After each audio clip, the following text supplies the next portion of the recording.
Seibs, I feared for the health of this podcast over the weekend at various stages, with Parramatta going down and Manly on the ropes.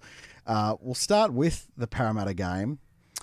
They were disappointing. Yeah, they were, mate. It was a strange game. Broncos were really good in the first half. Some of the tries they scored though they did have an element of luck. You can't take anything away from them. They played well. The try that Ezra Mam set up with the flick pass was a great try. The pass, I actually thought that the ball got knocked out. That's how fast it flew backwards. But then when the slow-mo replay came in, you could see he's flicked it and it hit Reynolds right on the chest. So, I mean, good luck to him. 3 of their tries, any other day, the ball bounces in a completely different direction. But yeah, so be it. Para's in a little bit of trouble, but I still think they can be 5-5 after 10 rounds. Who do they have this week, Parramatta? Newcastle. That's a tough game. Yeah, it is. Newcastle aren't bad. Yep. So they're not good though. No. Regan Campbell-Gillard out for a long time now. That hurts. It does. It does, because I do think he's probably one of the most consistent props in the game. Yeah, absolutely. And the depth of the Eels has been tested a little bit, particularly in the forwards, with losing a few players in the past 6 months or so. Junior Paulo, Jermaine Hopgood, you look to those guys now. Yeah, Sean Lane, this will be his 3rd game back, I think, so you would expect him to start finding a little bit of form. I don't think anyone was expecting man of the match performances from him around the first game or two that he was back, but now he's got a couple under his belt. I think it's time that he stands up and gives some of that form from last year. And I mentioned the other game briefly. Manly did eventually get the job done over West Tigers. This is a funny game, this one. The stats... There's a guy out there who does advanced rugby league statistics, and he inputs the data after games to see what an expected result is. Yep. Now, a lot of the times it's freakishly close to the actual thing, and I know that you don't take too much away from this, but the expected score after the stats and where they had the ball and time of possession, Tigers should have won 30-8 according to the advanced stats. So for Manly to get the job done, it goes back to who would be a coach. Looking at your brother with about 15 to go, he must have just been so perplexed at what was going on. The fact they couldn't hold the ball, couldn't get out of their own end. Tigers really awful attack-wise. They should have scored a lot more points than they did, but it was a win that Manly had to chalk up. Well, you look at Tigers' forward pack, and we've spoken about it in the past. They've got a forward pack that is as good as any of the top 8 forward packs. Their back line, it leaves a little bit to be desired. They do have a couple of strike weapons there, but there is no reason that they should be 0 from 7. Their roster is not that bad. There's been a lot worse footy teams that have not been 0 and 7. So I think this game in particular, I was actually talking to Anthony this morning. We were having a bit of a chat about this game, and one of the things I spoke to him about was it's that win on the weekend when you hit September. They're the types of games that they determine whether you make the 8 or not. Yep. Because they had every reason to lose it. He'll be the first to admit that they weren't great, but there was a number of factors that went into it. The Tigers had all the possession, they had all the field position. I think it was something like 60% or 62% at one stage. Is that right? Yeah. Yeah. So at one stage, it was 35 completed sets to 18. Yeah, that's right. That's a lot of footy, and so it probably says 2 things. It says Manly have come a long way from where they were to play that bad or be underwhelming and still find a way to win, and the Tigers to be in a position 2 weeks in a row. So against Parramatta the other day, a fortnight ago, it was the same story. They had 60% of the ball as well, and they still couldn't score enough points or get in a position to win. So I think it does say a little bit about the Tigers as well. But the Tigers were coming off a bye. Manly and my brother, they cop a lot of crap. And I think some of the commentary this week is just purely from the people that don't like him for whatever reason. But for mine, it's actually it was a good win. It was a good tough win. Tigers were coming off a bye. Tigers had no excuses. It was their first game at Campbelltown for the year. It was pouring down rain, which evens up any game of footy. So Before I get onto that chat with your brother, the Tigers have no right to be this bad as they are. No way. If you look in the AFL, for example, there's two teams in the AFL at the moment, Hawthorn and the West Coast Eagles. They are awful, right? They are horrendous. But they also have incentive to be awful because they've got a draft. That's right. So they actually wouldn't mind being terrible and getting the number one pick. And we don't have a draft in the NRL, so there's no incentive to be awful from a West Tigers point of view. Well, I'm just looking quickly at the team. So the Tigers team, as I said, their back line isn't great. But you look at their forward pack, and there would be an argument that 5 of their 6 starting forwards would actually make a starting side nearly any other team in the comp. John Bateman, yes. Yes. Papali'i, yes. Yep. Clemmer. Yep. Coruscant. Yep. Then, there's an argument. Tall? Yeah, well, Tall, he's coming off the bench. Yep. Stefano, he's a good first grader. He's not a world beater, but he is a good first grader. Now, Fanu Pole, he's a new up-and-coming young fella, so I don't know what he'll be like. But, you look at Joa Fengawi on the bench. I personally don't have a rap on him as a player. I don't think he's that good. But the bloke did play Origin, and as recent as last year, I think it was game 1. I think it was 2 years ago. If not 2 years ago, Yep. yeah, that's right. So there's some issues there. What did Anthony say about Tom? He's pretty good. Hey, he was a twinge. Basically, everything that they've said in the media is spot on. It's he felt a little twinge there. The scans have come back and cleared him of any serious damage. So it'll be see how he is later in the week, and if he passes the fitness test, he plays. Any doubt, and they rest him for next week. They've got the Titans. It's probably not the worst game to rest him this week. That's exactly right. But the thing with him, again, as I said when I was talking to him this morning, it legitimately is we're just going to have to wait and see later in the week, see how he pulls up. So there was a twinge there. Obviously, he felt something. But again, and I'm making this up myself. Yes. But Tom Trbojevic is probably at a point now where any little twinge, anything with his body, he's going to be a little bit gun shy. So if he felt something tighten up or even cramp up, I'm sure his first instinct was, well, what's going on there? Just from your perspective, Yep. Looking at Manly's commitment to Tom, obviously it's very large financially. Yep. Concerns there long term? Because we know how good he is. Like, if he's healthy, this isn't an issue. No, I don't think so, because you get more than just the marquee player. You get a great person, you get a leader, someone that everyone looks to. There's more to just the performance that you put on the field. And again, I think everyone will admit that he hasn't been 100%, has he? No. 75, would that be fair? Give or take. Maybe. The game against South and Melbourne, I reckon he was about 90. Melbourne, he was fantastic. There was a couple of games where he might be 65, 70. Yep. But the thing that people need to sit back and have a look at is a 70% Tom Trbojevic better than 100% KO Weeks? Yes. Of course he is, every day of the week. Yeah. A 70% Tom Trbojevic is better than 90% of the comp. Yes. So, they just need to manage him, and if he's right, he plays. If he's not, he needs a rest. How was your brother in terms of how Manly's going at the moment? He was good. He was really, really good. Yeah.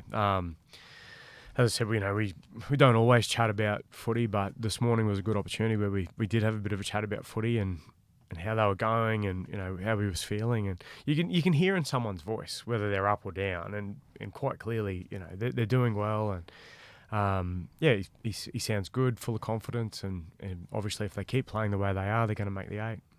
It's a tough gig coaching. Yeah. I certainly wouldn't want it. We'll move on to South and Penrith. Look, I think that was as good as South Sydney can possibly play. I do too. Yeah, they were spot on, weren't they? Yep, absolutely. And even then, they need to score 2 tries in the last 10 minutes to win the game. Like I still think Penrith are the best team by a mile. Agree. Like, defensively, they are outstanding, and they've lost Isaac Tungo this week for a while with a peck. Yep. So he'll be out for a couple of months. But defensively, they are outstanding. So Tom, you're a Storm fan. Yep. You've seen it year in, year out, especially as Cameron Smith got older. Did you find that when you were watching the Storm, certain seasons, you knew they were just doing enough to make sure that they finished top 4?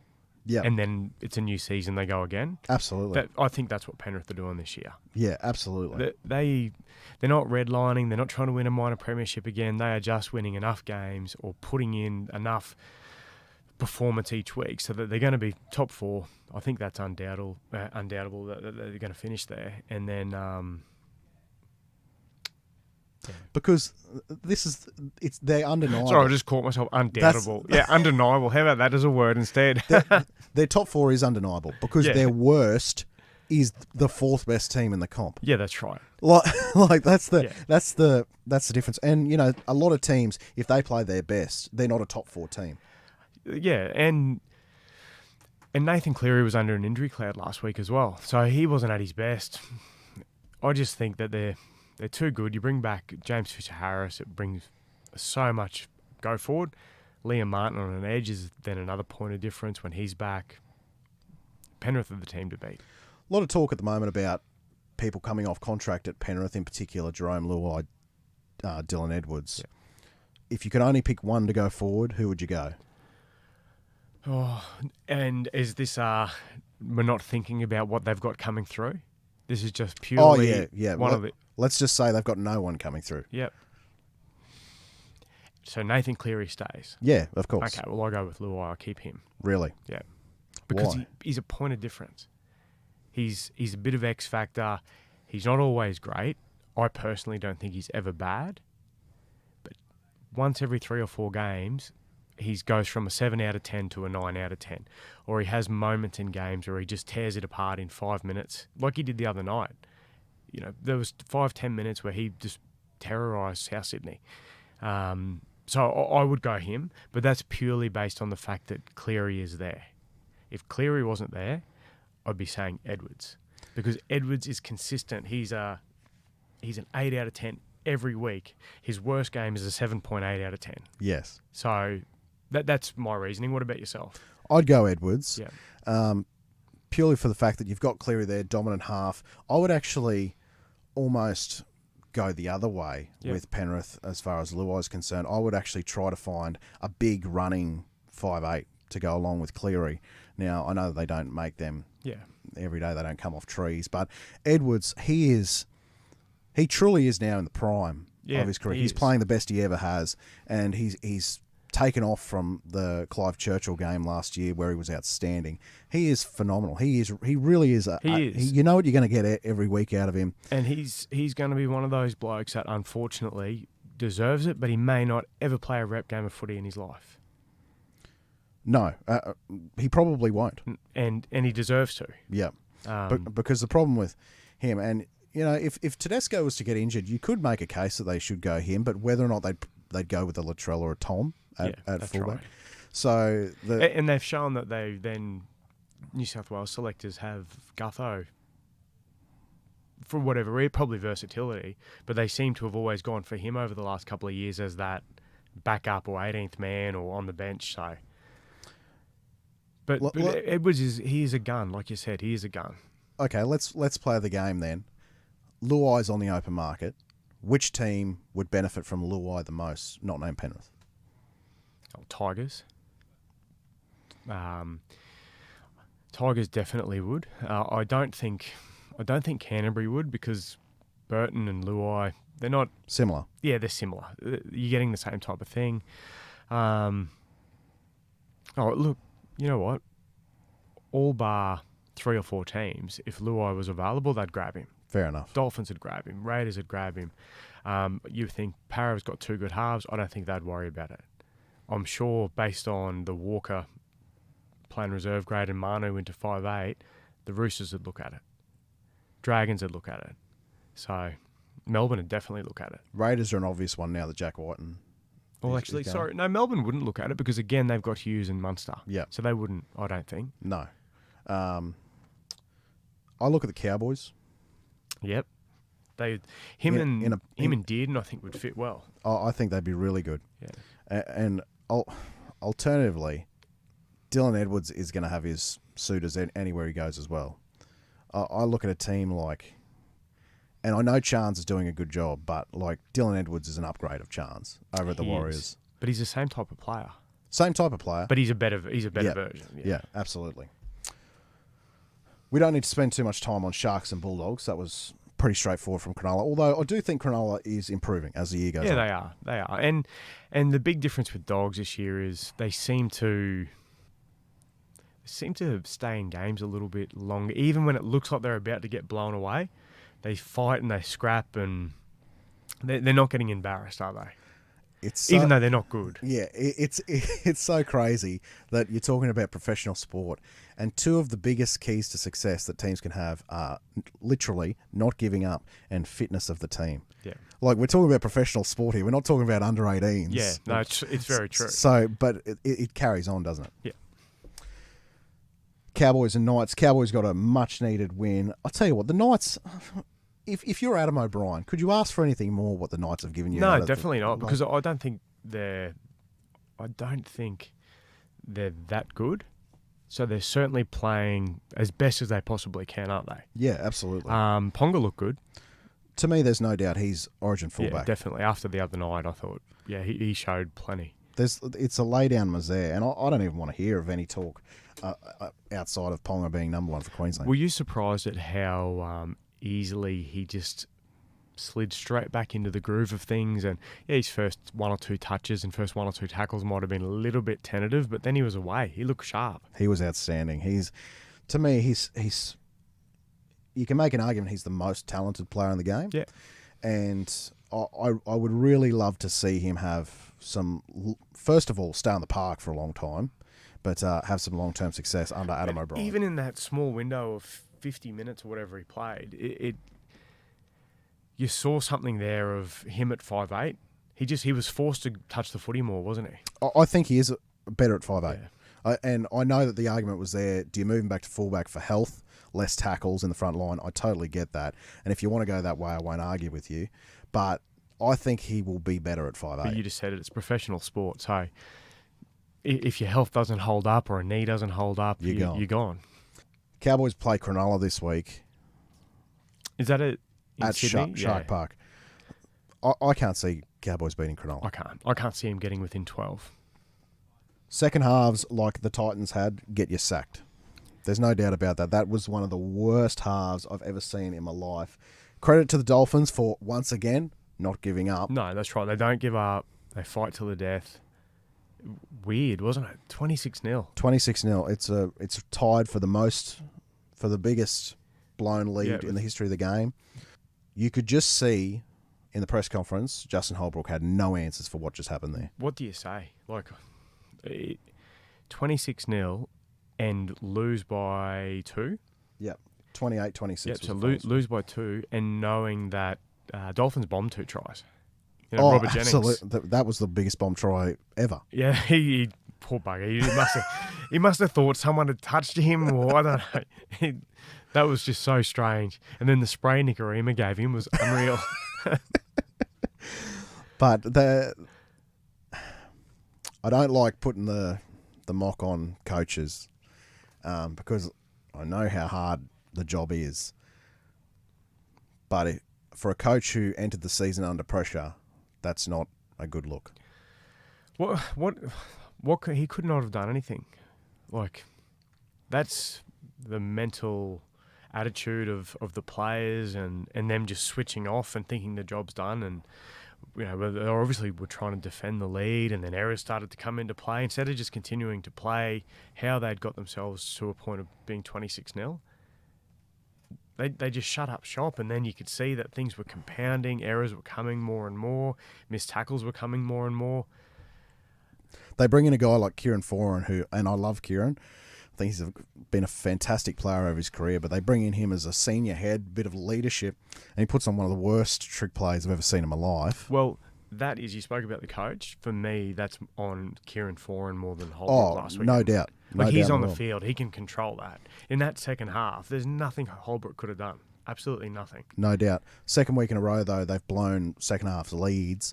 One was against the Broncos. I thought and again in the Dolphins game, they looked so good in the first half. They looked like world beaters.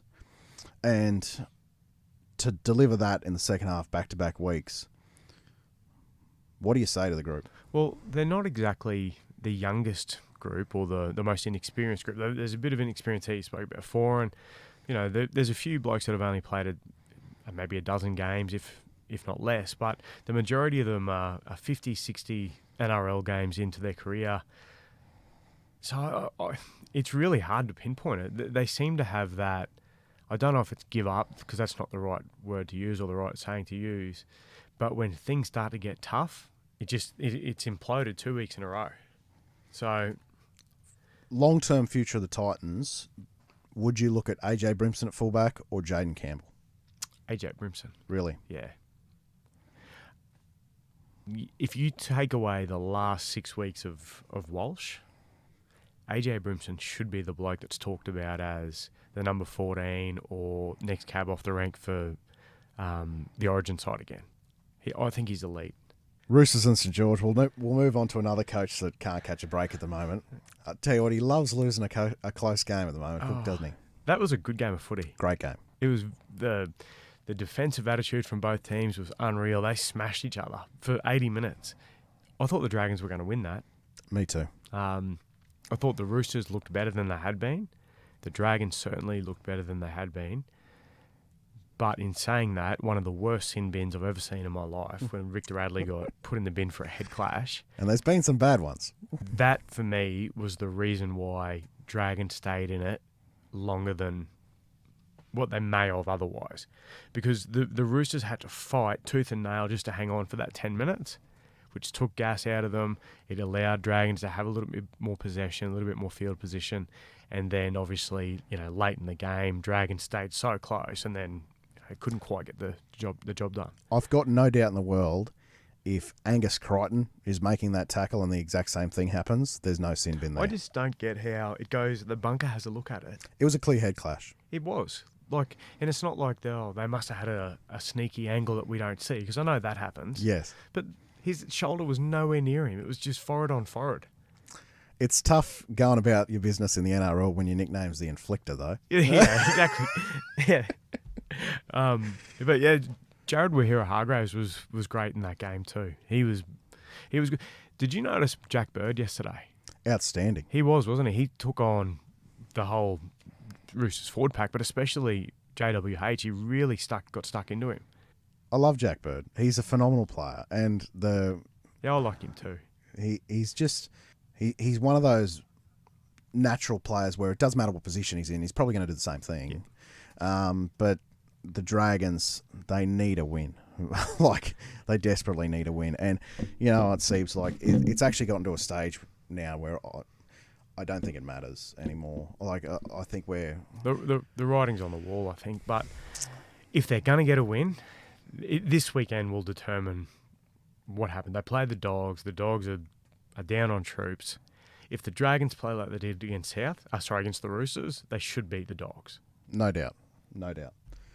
And the game last night, Storm and Warriors, this was a great game, and we'll talk about him a little bit more in detail a little bit later, but the game changed when Nelson came on. Yeah, the impact he had off the bench was huge.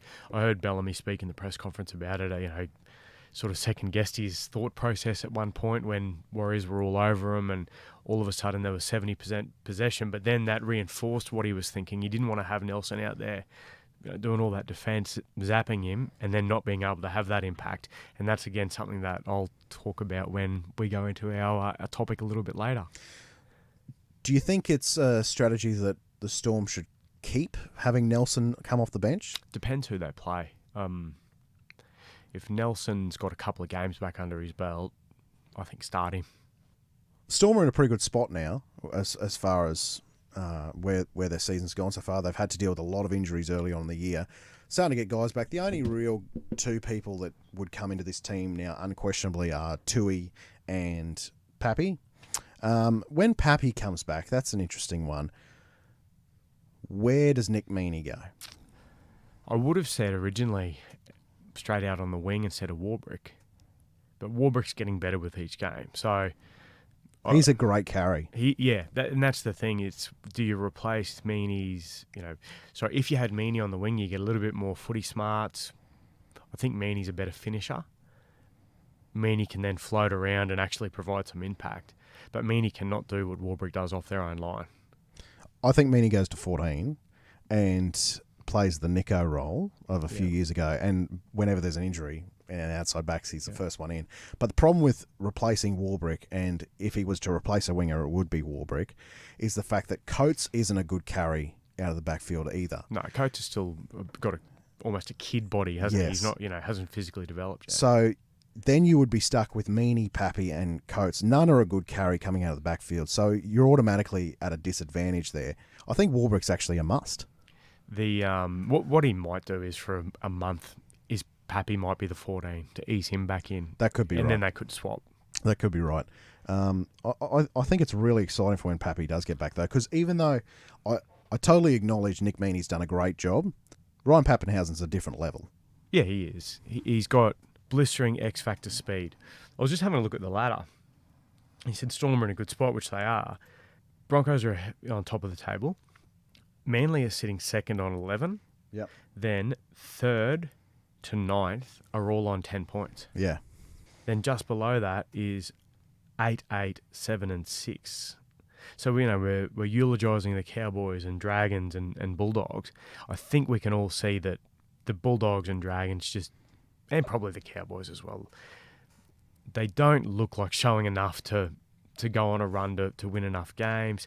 I'm still going to give Para the benefit of the doubt that if they're 5-5 after 10, they make the final still, which I think is still possible. Yep, it is. So they're 3 wins, 5 losses. So they win their next 2, and they're where we spoke about a couple of weeks ago they could be. Raiders, not a chance. What's going to happen there? They could finish last. Yeah, no. Well, Tigers. But second last. Yeah. Like the floor could very much fall out of the Raiders season here. What are our odds on Ricky throwing a turn and White playing reserve grade and then wanting to get out immediately? I wouldn't rule it out. No, I'm being serious. I think it's... And you know what? It's probably $1.80. If you're Ricky, why not? Because you're coming 15th. Let's say they finish they're going in the bottom 4. Writing's on the wall. They're not going to make finals. With 10 weeks to go, why not? Because he's not part of your plans going forward. They're not going to sack Ricky because he's just ingrained in the joint down there. If they can't make the 8 and they're not going to finish last, yeah. I think he does it. But we've all seen enough of Ricky to know that he can throw a turn, emotion first, thoughts later. Who knows? He could throw a turn at some stage and Whiten's moved on and someone gets his services for 12 games. Oh, I've got no doubt in the world that's a possibility. But this is why I do write the Cowboys off and I do write the Dogs off for very different reasons. The Dogs just have got too many injuries. But the Cowboys, I do write them off because you can't afford to be dropping some of the games that they have. They've dropped some teams to a lot of teams that will not make finals. And the Knights should have beaten them. Knights should have beaten them. They've dropped games to the Dolphins. The Dolphins won't make the 8. No. They're not going to make the 8. They've done a great job. They're so much better than I thought they'd be. Absolutely. And, I did think they were going to come last. I did too, yeah. So the fact that they've been able to, be 5-3 after 8 games, I won't go as far as Buzz says that this is the greatest achievement in Wayne Bennett's career, getting them 5-3. No, let's see where they're at the end. But I think it's a great achievement regardless. But there's so many sides with the draw they've got coming up, and we've constantly spoke about that round 10 mark of, okay, that'll give us a true indication of where they're at. Dolphins could easily... So Dolphins have appeared to be world beaters this season. Para have appeared to be no good at all. They both could be 5-5 in a couple of weeks. Same with the Cowboys. The Cowboys could still be 5-5. And the Dogs still could be 5-5. And Parramatta has had the toughest draw in the league by a country mile. Yeah. And Parramatta's conceded less points than the Dolphins have. Yeah. Well, again, I don't think we ever, the bias of me loving Para always comes into play. But I don't think that's ever really the talent that Para's got, even with a couple of injuries.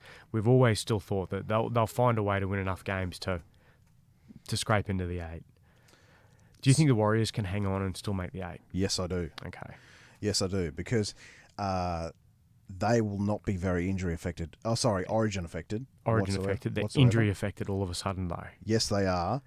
But I will say they get a couple of teams during the Origin period. I had a look at this the other day. That is just so advantageous for them. It's not funny. So the Broncos are coming first at the moment. They're beating everyone. Yeah. They get the Broncos in the biggest Origin week of the year. Yeah. So, just quickly, Warriors have Roosters next week. We're probably going to tip the Roosters there, just based on the injuries. I know they're going well, but... If the injuries weren't a thing, I think it would be a genuine 50-50 game. The following week, it's Warriors v Penrith. Again, we'd expect Penrith to win. Yeah. Then we've hit round 10, and and Warriors, who have been perceived as being high-flying world beaters, are 5-5. Yeah. So I know we spoke about it last week or the week before, but it's a misleading table at the moment. I get that, but I have a lot more faith in the Warriors than I do the Titans. Of course, but the Titans aren't even in my conversation about making the 8. So it goes back to that thing. So can they make the 8? Yes, they can. Yeah, they can. Will they make the 8? Yes. So there's probably I would say there's 5-6 teams now. I'm ruling out of making the 8. Well, and I'm saying that there's 6 teams now that will make the 8. So the top 6, I think, make the 8. Yeah. I agree. But I still think, and I'm not even a hater because I don't really care about the Broncos. I don't care. But I think there is a chance over the next 6 weeks the Broncos will not be top 4. No, they will not be top 4. I'm prepared to say that. But they make the 8. So let's say over the next 6 weeks they go 1-5. I think it's a possibility. Yeah, well, Rabbits... I think the Rabbits win this week. Yeah, they've got a tough run, but that was all based on then we did think Para would get them.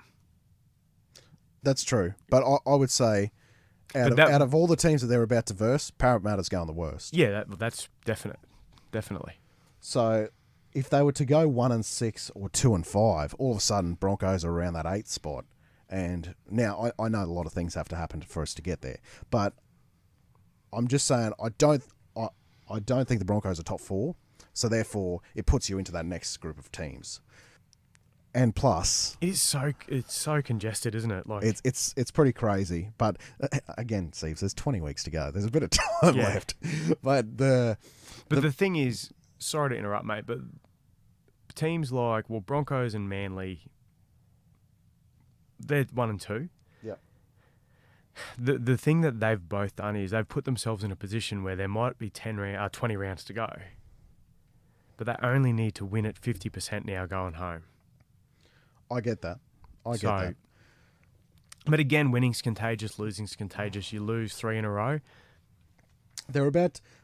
Look at the teams below. They're about to play that next 6 teams, the teams that are coming 2nd to 7th over the next 6 weeks. That is true. So I think they lose to South this week. Yeah, I do too. The next week after that is... I know you might not say it, but it could be the biggest hype game of the year. I've got a sneaking suspicion that Manly will be up for it. I've got no doubt in the world Manly will be up for it. So, and the good thing about it as well, I think the Broncos will be up for it as well. That's exactly right.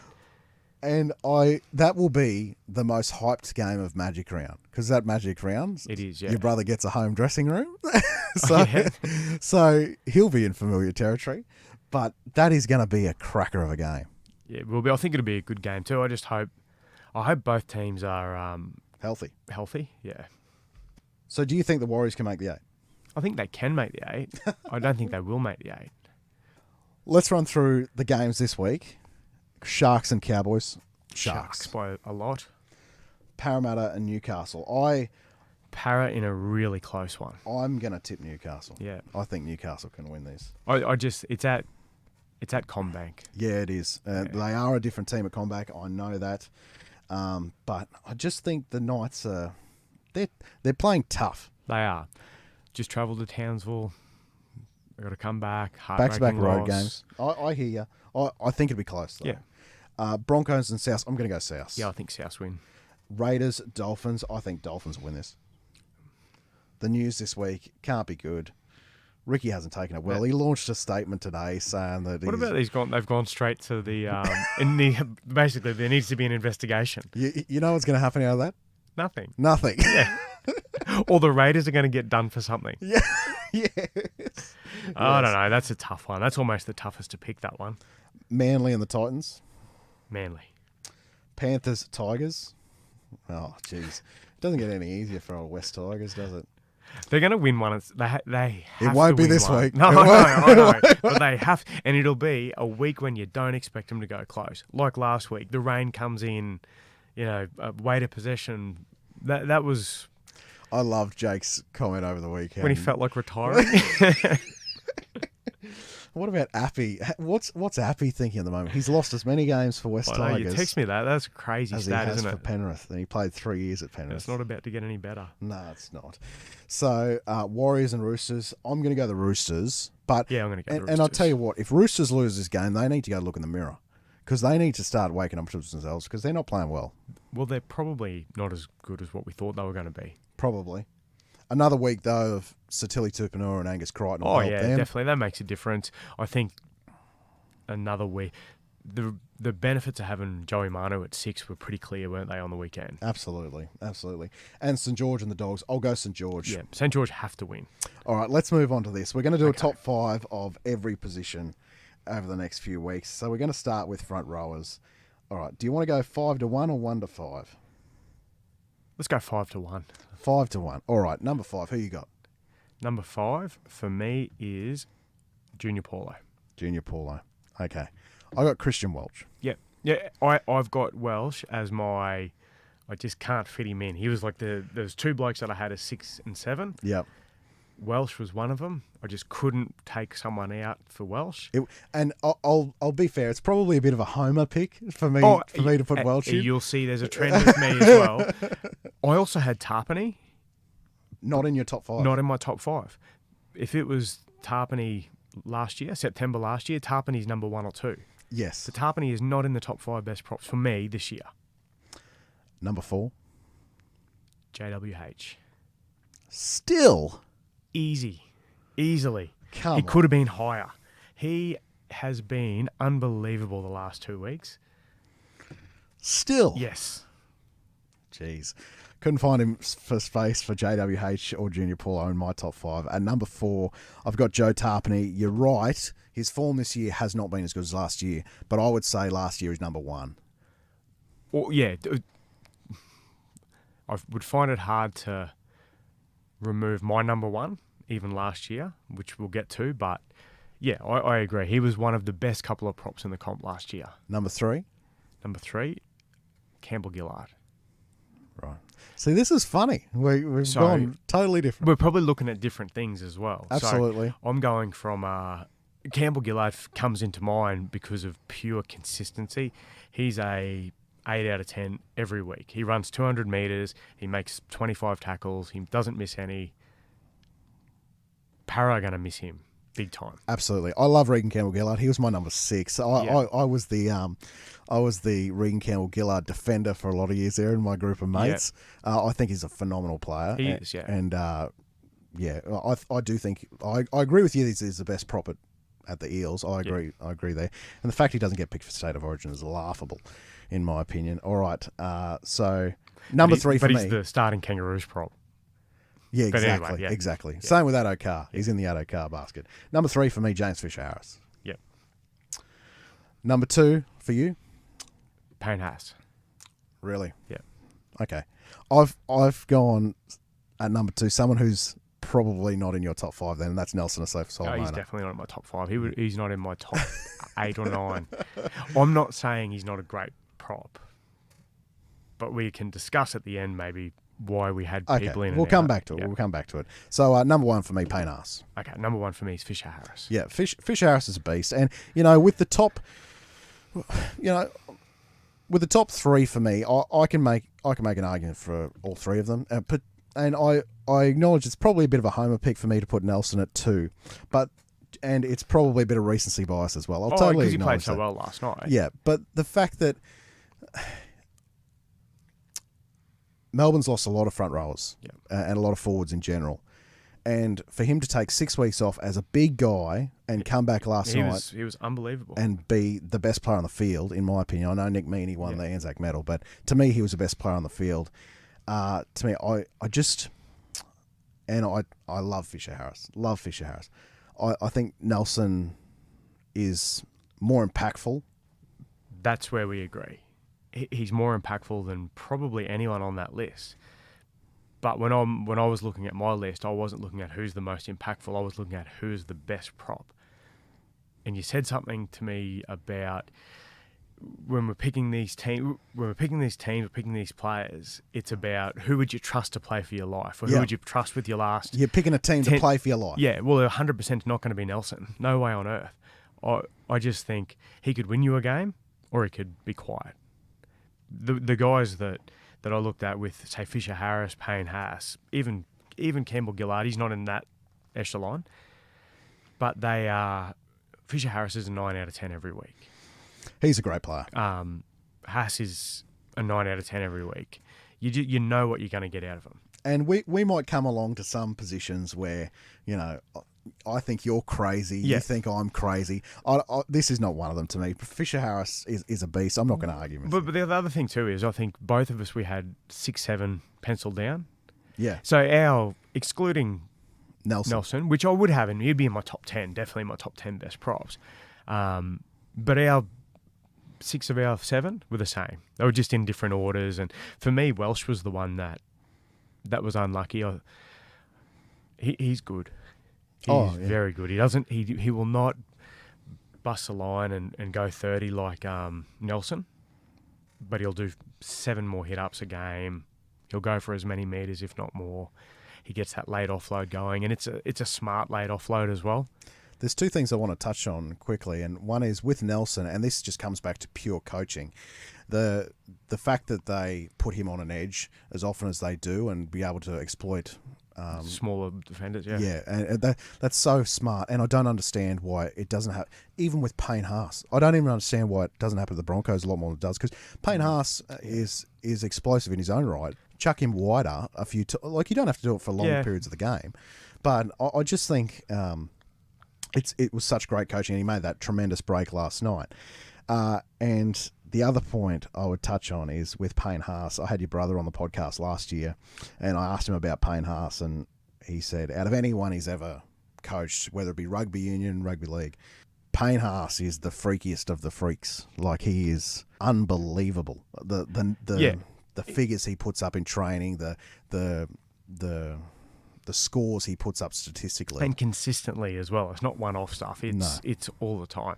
And going back to putting my coach hat on, which is at a completely different level to what the coaches that we speak about on the podcast are at. I would say the reason why it doesn't happen more often is because you, at times, are weakening a position to strengthen another. So it's a catch-22. So you're weakening the middle to strengthen an edge, and footy's not just attack. So Nelson might be he might be able to destroy someone on an edge, but Nelson's not the most mobile. Straight line speed, yeah, but he's not the most mobile. So he could get isolated against a good team with smart halves. They'd work him over, and then all of a sudden it'd become a negative. Same with Payne Haas, although he is a little bit more mobile, but Nelson has a little bit of explosive speed as well, though, which is that straight line speed where that's why he works so well on an edge, because he can just get one-on-one at his half and explode at him. And we're going to finish off every week. So what position do you want to do next week? We'll just go on. Will we go back to fullback and start from there? Or? We can do fullback next week. We'll do top 5 fullbacks in the game. Gutho. To finish with, every week we're going to do our power rankings for the week. So the top 4 teams that you would pick to play for your life right now. So we'll go with number 4. This was a tough one. Right now, based on how they're going, to play for your life. See, that changes things a little bit, just a little bit, because I don't trust 3 and 4 to play for my life, but I still think they're better than everyone. Okay, Storm at 4. Yep. Okay. I've got Cronulla at 4. Yep. Number 3. Cronulla. I got Souths. Yep. Number 2. I wouldn't have them playing for my life. It'd be a heart-stopping 80 minutes. This is going to shock you at the moment. Brisbane. Broncos at 2. I got the Storm at 2. I think I just vomited a little bit. Are you right? Yeah, not really. I got the Storm at 2. Yep.